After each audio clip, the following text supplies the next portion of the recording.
Today's project is determining why this Powermate Pro Force air compressor will not build up pressure.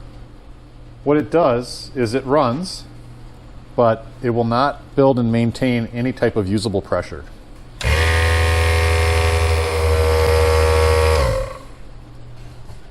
So after running for about a minute, it shows maybe a couple pounds of pressure. You can hear that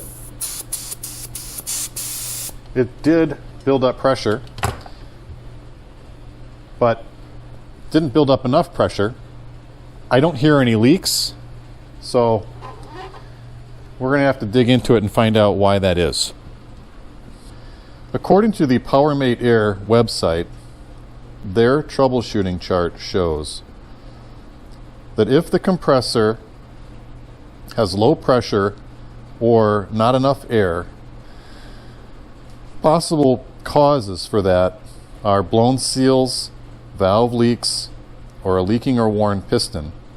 Unfortunately, the solution for any of those problems is to replace the compressor. So it sounds like it's not fixable. Let's open this up and find out if that's the case. First thing we're going to do is make sure it's unplugged. I'm also going to relieve any pressure that it did build up.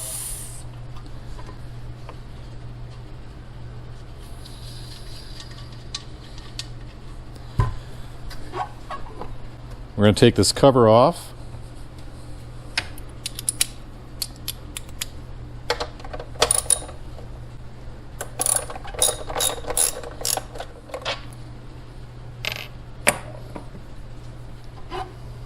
If you're working with this exact compressor or a compressor that's similar, maybe these steps will be the same.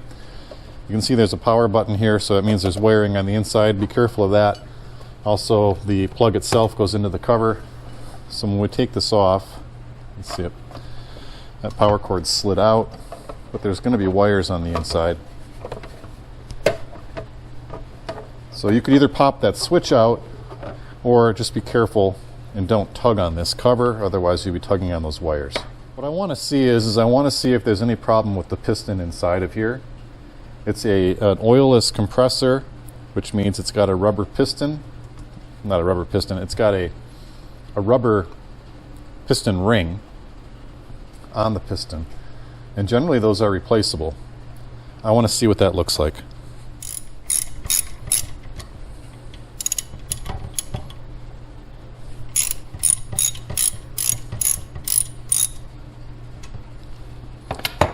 We're going to need to disconnect the exhaust tube here.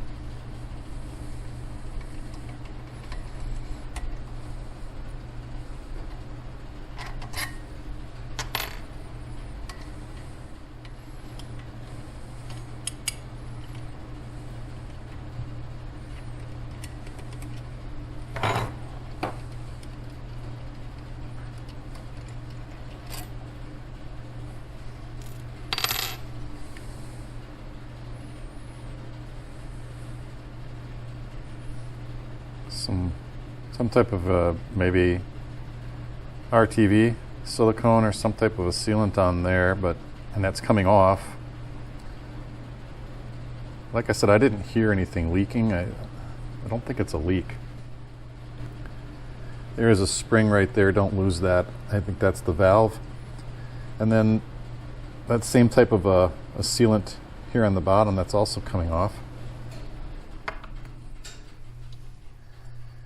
Take the cylinder off. I don't think we need to look any further. Notice here's that rubber piston ring I was telling you about. There's a big chunk of it missing. If you look right here,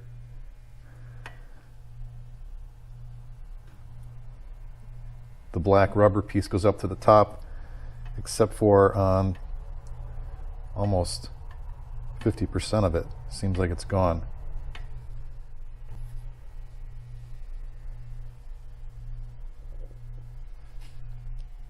See how well you can see that.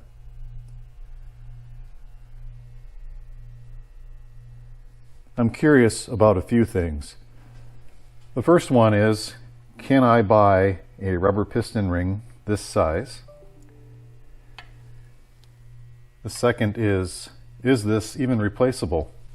You'll see there's a screw on the top, but it's not in the center like it's holding the cap on. It's off to the side, like it's holding this. I don't know if this is like a reed valve or what that is. What size piston ring does it need? Are they available? And is that even replaceable? So let's find out what size that piston ring would be.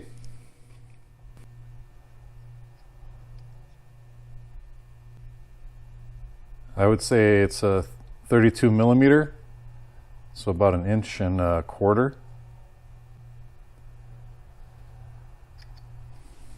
Let's see what happens when we take this screw out.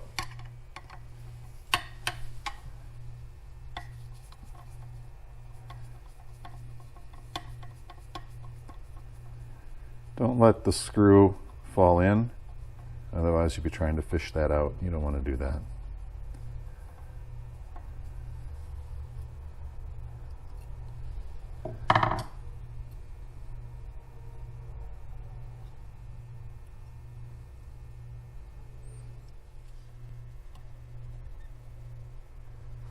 I'm wondering if this outer ring pops off. That screw went all the way through. Does not appear as though it's holding that top part on, which would be pinching the rubber O-ring, or sorry, the rubber piston ring in there. Let's see if I can get something to try and pry on it.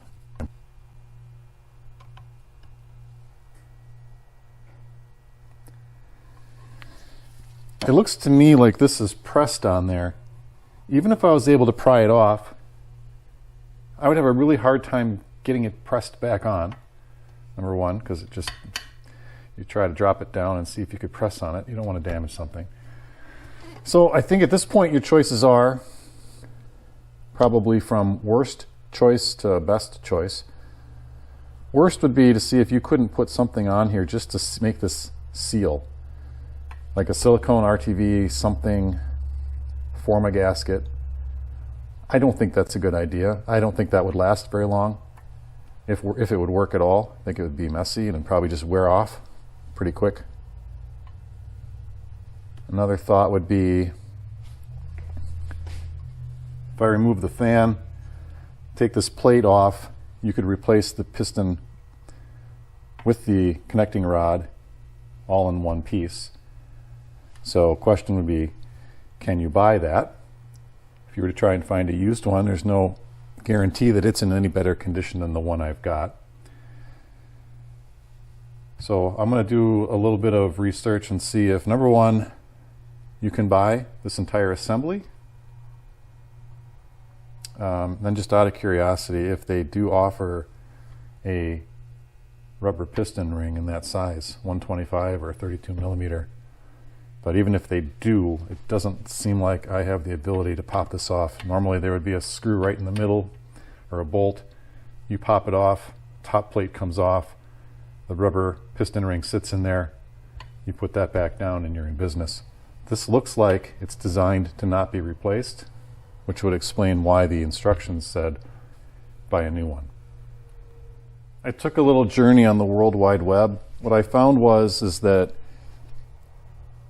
there does not appear to be a rubber piston ring in 32 millimeter. They're all quite a bit bigger than that. That's like 1.25 inches, and most of them are over 2 inches. That wasn't going to work anyway because I don't have any way of being able to replace this.